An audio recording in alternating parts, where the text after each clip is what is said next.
Welcome into LAFC Weekly, presented by Carmax.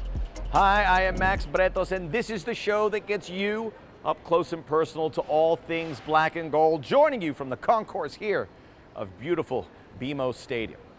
The Under-22 initiative was put into place by MLS so that clubs could go out and find young talent that they could develop. The idea, in addition to perhaps growing them and making them stars for that club, is to show the rest of the world that you're good at developing talent. That is very valuable in the world's game. And LAFC are looking to do that with David Martinez, the Venezuelan teenager who is the kind of player that MLS would have never been able to lure years past, but they are now. He is with LAFC. There's no guarantee he's going to become a big star, but when you see him play, you see the potential. Let's go behind the Crest, presented by Carmax, La Joya, David Martinez.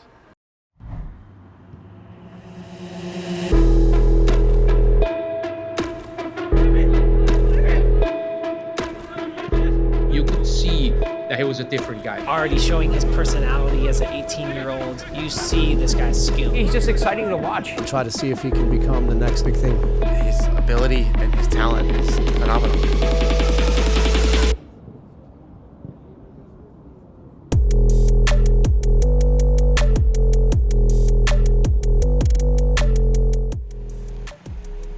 David Martinez was identified by Andres Altamar, one of our scouts in South America, who had seen him when he was 15 years old. And then we had seen him again, myself and Victor de los Santos, we had seen him last year in under-17 qualifying. And so when you watch someone like him, you can see he's not the same as Denis, he's not the same as Carlos, but he has a combination of athletic and technical quality, especially at a young age, that can be really exciting for us.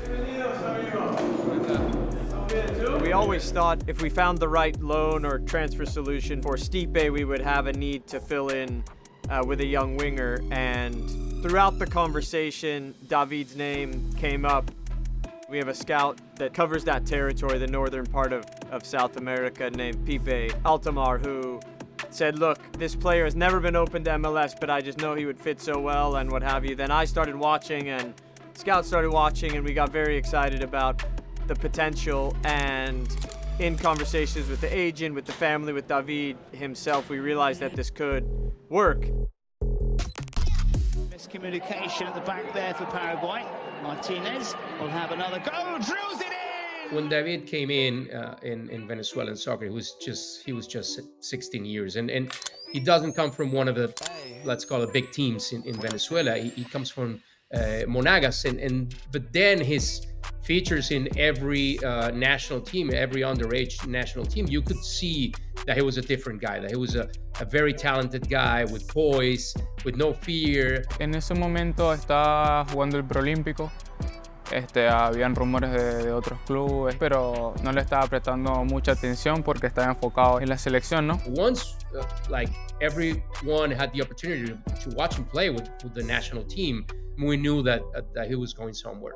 Sometimes life is all about timing, and David had opportunities to go to more than one team in Europe. We are competing with these top talents in South America. We're competing with Real Madrid and Barcelona and Dortmund and these other clubs that have more resources, more people. It's really important that we're able to identify players quickly and then move quickly. So, and in the example of David, had we waited till after the tournament, it would have been a far more difficult negotiation. So we were convicted that he would fit very well here, and were able to inform them what we felt the opportunity presented, and they agreed, thankfully, that it was the right next step for him. I think he needed to get to a real professional structure league with the kind of resources that Major League Soccer has now.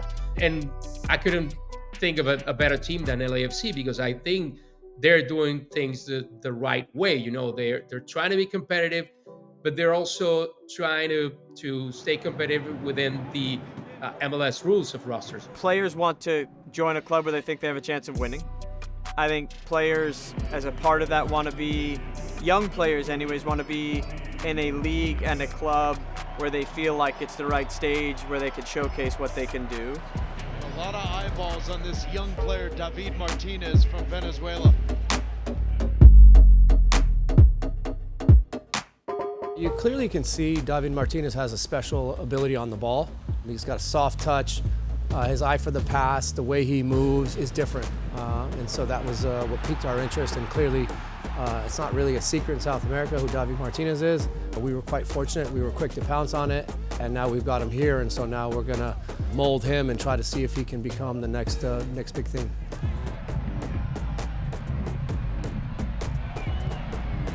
Me caracterizo por siempre ayudar a mis compañeros, hacer asistencia, goles y todas esas cosas.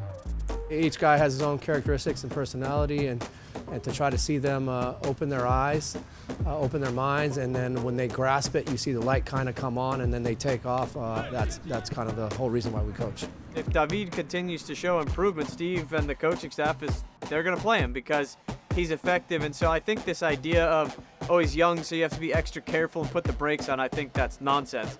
What I do think we need to be sure of is that he's in an environment where he is comfortable and put in a position to succeed.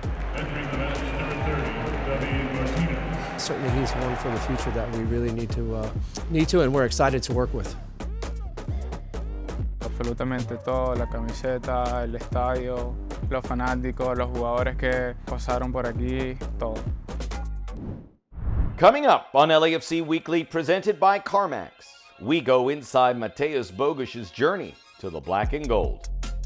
LAFC Weekly is presented by Carmax, official used car retailer of LAFC, by BMO, official bank of LAFC, and by Pacific Office Automation.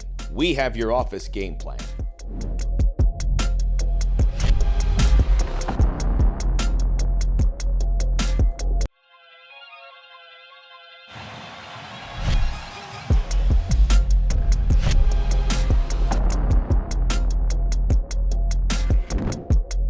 Welcome back to LAFC Weekly, presented by Carmax.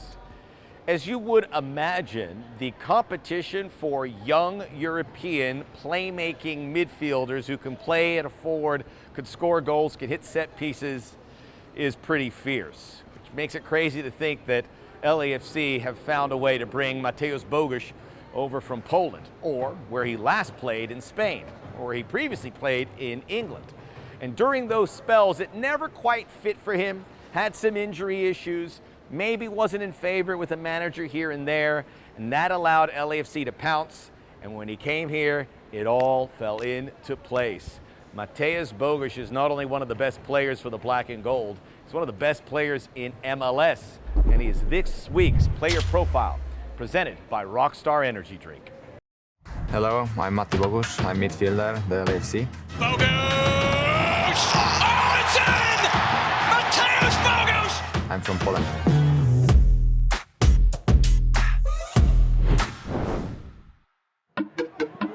Before signing, they're looking for a player like me who can play on the more position and be more offensive. I wanted to finally show my offensive value. I fit well for this team, that's why they signed me. This is Bogusz! Oh, he's done it again! And here, finally, I can show my offensive action, can play, can have the ball, can win the game, and this is what I like and what happened last season.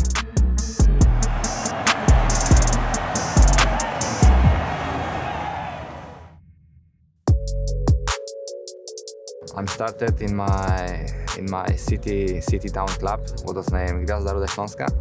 Then when I was, I think, 12 years old or 11, I moved to the bigger club, what was the name Ruch Chorzów.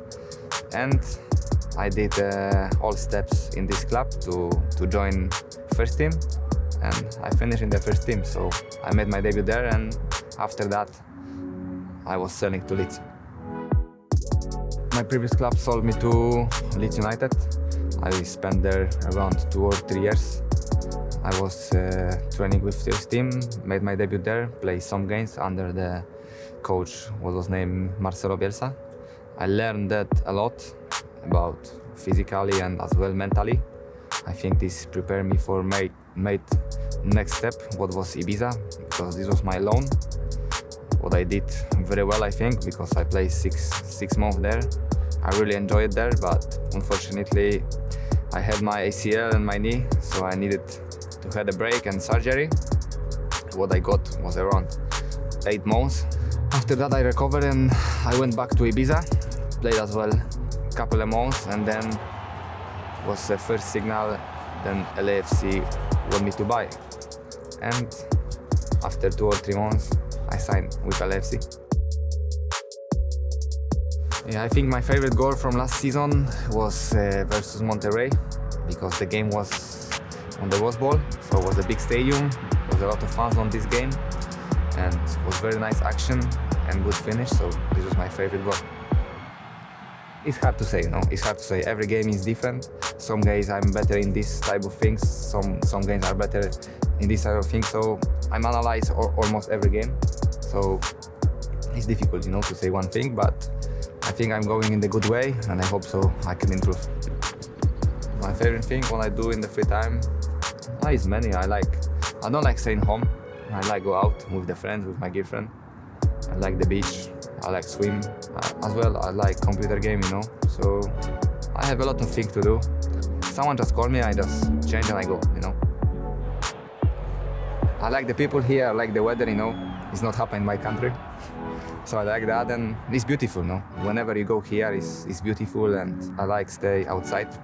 So it's beautiful, and it's a lot of things to do. You have a lot of sports, you have a lot of restaurant and place to sit, So it's amazing. My favorite thing about the city, the traffic. I love this traffic, No, I joke.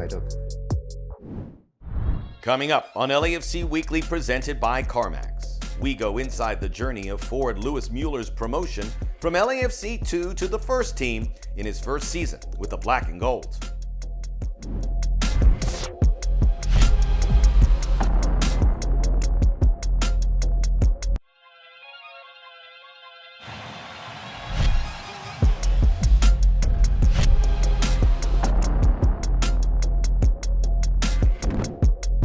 Welcome back to LAFC Weekly, presented by Carmax.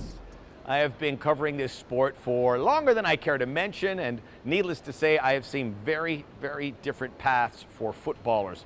All walks of life, the road less traveled. I have never seen a path quite like the one taken by Louis Mueller, a German striker who was with some of the top academies growing up in Germany, including FC Köln, which is regarded as one of the best in German football. But then he felt a pull. He wanted to come to the United States, and he wanted to come to university here. So he took his talents to Cal Baptist in Riverside, and that allowed him to get connected with LAFC 2. He played with LAFC 2 and even made his breakthrough playing for the senior team. The German striker certainly has that talent, and he is the subject of this week's LAFC 2 report, presented by Kaiser Permanente.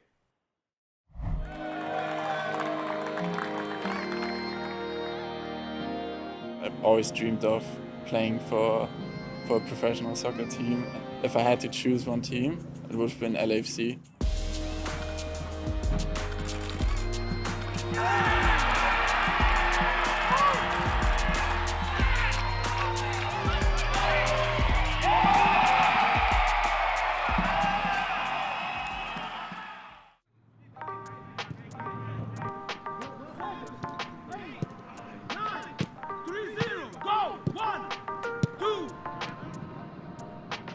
I'm from a small city in Germany called Cottbus.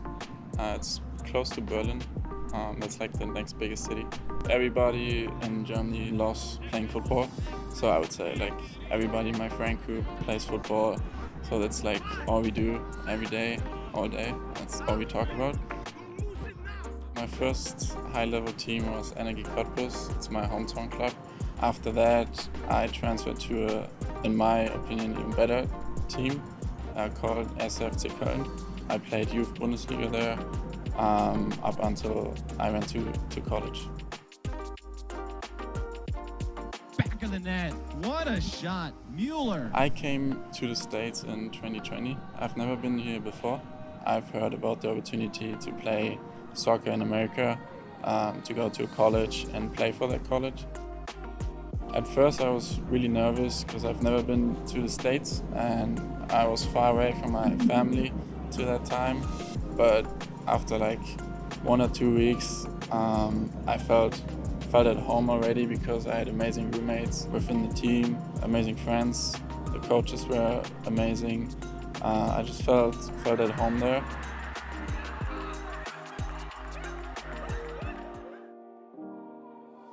I went to my, I think, first MLS game, and it was at LAFC against Sporting Kansas City, because I have a German friend I played with in Germany, and he plays for Kansas City, so I went to watch him, and I was just like surprised how great LAFC looks. Like watching a home game with the fans, they were just amazing. I like already had in the back of my mind, like I would love to play for this team. When I first heard about the opportunity, I didn't have to think much to come to a decision, I would say. I was just like super excited and grateful that a team like LAFC sees something in me and gives me a chance to showcase myself. And yeah, I was really thankful for that.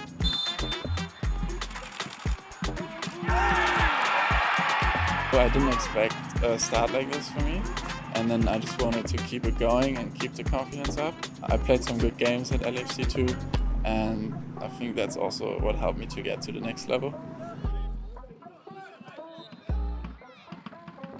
I've always dreamed of playing for a professional soccer team, and back in 2021 I was like, if I had to choose one team, it would have been LAFC, because I was so surprised and overwhelmed by the atmosphere and the way they play. Yeah, I just couldn't believe that I got the opportunity to sign with LAFC. Everything went so quick, I didn't even have time to like sit down and realize what's happening. But now, like since time passed, like I can take it in and realize how amazing it is. And yeah, my family's really proud, and yeah, it's just amazing. Coming up on LAFC Weekly, presented by Carmax, we go inside the culture and mentality of the black and gold standard. LAFC Weekly is presented by Carmax, official used car retailer of LAFC, by BMO, official bank of LAFC, and by Auto Collision Group, official auto collision center of LAFC.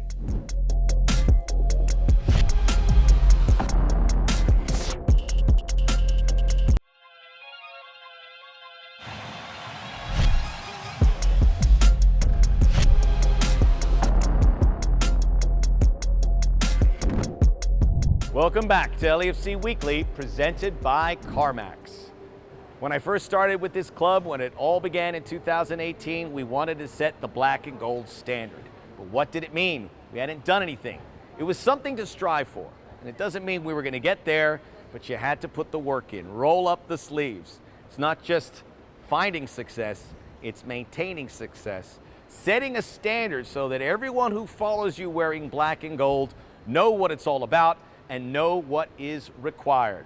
The black and gold standard, from its humble beginnings to where it is today, tougher than shoe leather, is this week's Classic Club Moment, presented by Remitly.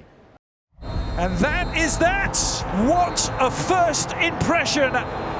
LAFC come to Seattle and win by a 1-0. It doesn't feel long ago when we were talking about this club as an expansion team and building this, we called it a project, and building the stadium, let alone the team. So anytime you reach one of these milestones, it is nice to recognize how far we've come in a relatively short amount of time. Los Ángeles es una ciudad que te pide ganar. Desde el primer año lo hemos entendido, también los jugadores que llegamos desde el comienzo teníamos esa misma mentalidad, y siempre el equipo parece que quien llega absorbe esa mentalidad de querer ganar siempre y de querer estar en la cima. A lot of teams talk about it, and a lot of teams wanna set that standard for themselves, but you got to be about it. And I think it starts from the top down. It starts from John Thornton coming out in the media saying that we're going to go for it every year because that's who we are. And that trickles down into the players, and that trickles down into the staff and the players that we bring in. And then the standard is set, and then our goals are set to highest possible achievements. Está claro, este club se fundó con ese objetivo y cada año se está demostrando que ese es el nivel al que queremos llegar y establecer una cultura de la victoria y del ganar. Yo creo que es algo de todos. jugadores que han pasado, directivos que han pasado, la hinchada que ha acompañado desde el comienzo. Todos vamos para el mismo lado siempre y eso es lo que nos ha permitido tener esos estándares allá arriba. This is what we said we wanted to do. We did not shy away from how ambitious we wanted to be as a club and the foundation that has been laid for sustainable success, which is the hardest thing to do in this league. I think it's something that our supporters, our owners, our staff, our players, everybody can be incredibly proud. That's going to do it for LAFC Weekly. Make sure you tune in next week for an all-new episode. Until then, go black and gold.